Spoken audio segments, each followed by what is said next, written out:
This is the word works. This is the word works.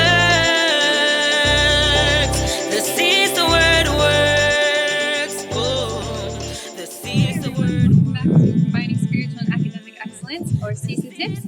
My name is Rachel, and I'm here with my co-host Lusu, and we are so excited to share another tip with you today. But before we do that, I want to remind you to subscribe to our YouTube channel and like our Facebook page, and turn on notifications so that every time we post a new video, you get a notification. Lusu, do you want to take us into today's tip? Okay, thank you, Rachel. Today we're going to talk about something that Pastor has actually said in the second edition of the CSAE book. He has said about it to say that without this, there's some things you probably never know. And we're going to talk about group discussions. Pastor, in the second edition of the CSAE book, Combining Spiritual and Academic Excellence, has said that group discussions are so important that there are some things that you can learn, because there's some things you can learn from friends that you can probably never know on your own. And I know this from experience, because I know that every time that I did group discussions with my friends, there would be some things that, some material, some resources that one of the group members would bring up, and I would actually be surprised that there's this, there are all these past papers, the other resources that they have, that you share with people that you might never have had, you might never have known if you were just studying on your own. Yeah, definitely. And so group discussions are very important. And we're not necessarily talking about group discussions that are required for class. We're talking about how to utilize the people around you to have discussions to help you excel in your academics. And so, like Lucy said, Pastor talks about this in chapter 8 of the second edition of CSAE. And I'll reference some of the things he talks about starting from page 108. So the first thing Pastor mentions is to start with prayer. And we've talked about this, we talked about this last week, but to always put God first and to put God as the beginning of whatever you're doing. So before you select a group, take it to God in prayer. Ask Him if there's people you should be working with. Ask Him if there's people that you shouldn't be working with. Ask Him what you should be discussing. If you take it to God in prayer, He will surely help you in that area. Now, some more practical things to talk about when talking about group discussions are, how big should your group be? So maybe I want a group of 10 people or 20 people. Yeah, that's not necessarily going to be effective, right? You would probably have so many different people talking. You might not even know everyone in your group very well. So Pastor emphasizes that a good group size is anywhere between 3 and 5 people. It's not great to have 2 people in a group, because if it were just me and you in a group, we might disagree and then just never talk again. Or we might not get all of the information. But if you have a third person... But then also, just in addition to that, if you're just 2 of you, there's some resources you probably never get. Yeah. The sample is it's too narrow. It's too small, yeah. You might have similar things too, because you might just pick your best friend, and then you have the same things, you've been studying the same things, you've been reading the same things, so you already have a mini group of your own, and you're not really having a productive discussion. Yeah. So it's good to have at least 3 people. You then have a diverse set of viewpoints, you have a diverse set of conversations, and it's also good to have both genders represented in your group, because then you're able to pull from different experiences and different backgrounds. Additionally, it's really important to select the members carefully. And I talked about this a little bit when mentioning prayer, but it's not necessarily the best thing to just automatically pick everyone who's your best friend. You want to pick people that have, like you said, different resources than you, different backgrounds than you, but also people that you can get along with and talk easily with, but also people that are going to be committed and dedicated from the beginning. If you're creating a study group, you don't want to have a group to have discussions with, you don't want to just grab a group of people that might be there and might be present sometimes. You want people that will be there, that will show up, that will contribute to the group, that will continue to contribute to the conversations, and that can move your group discussions forward, so you come out of them feeling like you've had something productive happen and you're able to move forward with your studies from there. Yeah, you might even want to, maybe, as you select, you might want to pick some people that are strong in the courses you're looking at. For example, if you're looking at accounting, you might want to pick people that are strong in that subject, as opposed to having people that are at the bottom of the class. Yeah, I hope you're not the one at the bottom. As long as you're not the one at the bottom. But it might be good to pick people that are strong in that area. And also, as you pick a group, what I was thinking of as you were talking about the kind of people to have in your group, you might also want to consider when you want to be meeting. Right. You might also want to consider even the venue of your meetings, like how often are we going to meet and where are we going to meet? Yeah. And when we meet, How are we going to structure our discussions? All of those things, all of those dynamics come in when you're looking at a group discussion, having an effective group discussion. Because you can have a group discussion. You can come and everybody brings in all their different opinions. And, everybody just brings in what they know. And at the end of the day, it's not effective. Right. But to have the most effective group discussions, it's better to even pick the venue. You pick a venue where you won't get distracted.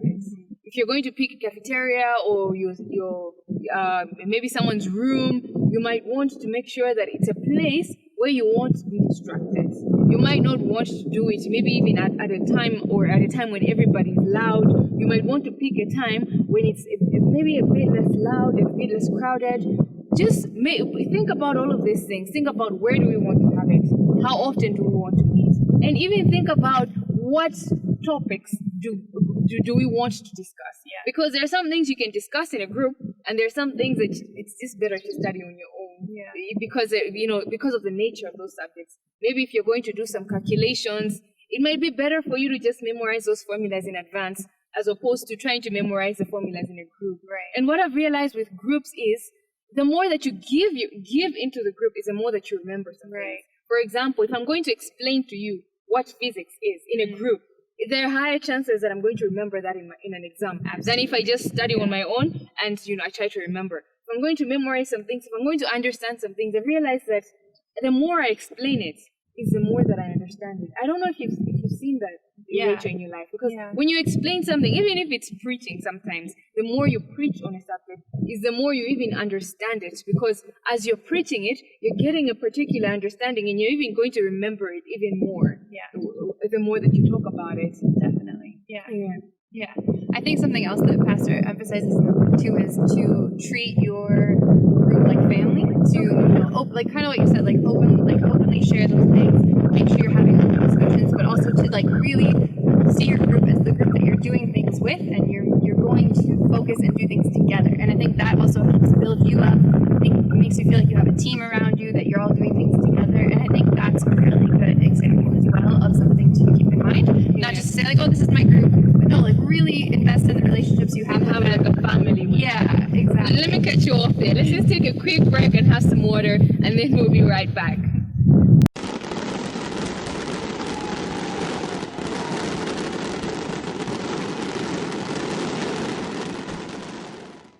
Welcome back to CSAE Tips, everybody.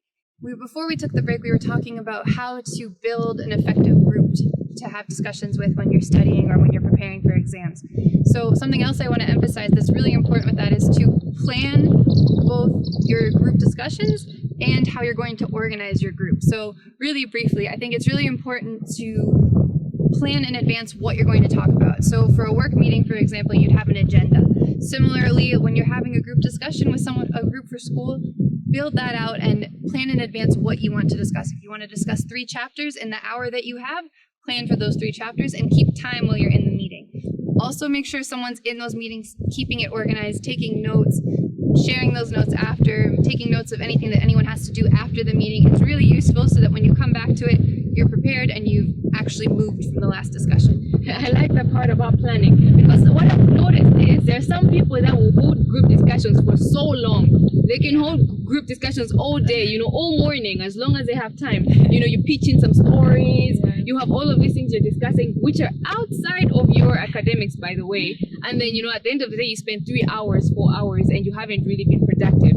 So I like that about organizing and planning what you're going to discuss in the first place. So you know that in this discussion, here's what we're going to talk about. We're going to talk about, physics. We're going to talk about, the definitions, or we're going to solve this kind of mathematics. But just whatever the case, have something in mind that you're going to discuss. Yeah, absolutely.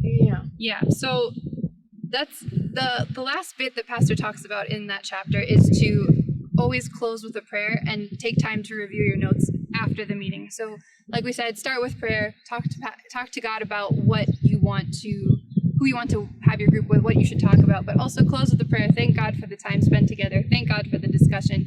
Thank God that it'll be fruitful in your lives, and then move forward from there. Make sure you have the notes, like we said, go back and review those notes. Yeah, so do you take down notes as you do the discussions, Yeah. And the notes don't necessarily always have to be the things that you're discussing, but the notes can also be the things that you need to study afterwards. Yeah. Because as you discuss, you might remember that, oh, this topic, I didn't know that. Right. And then you take note of what you need to study after the discussions. Absolutely. Yeah.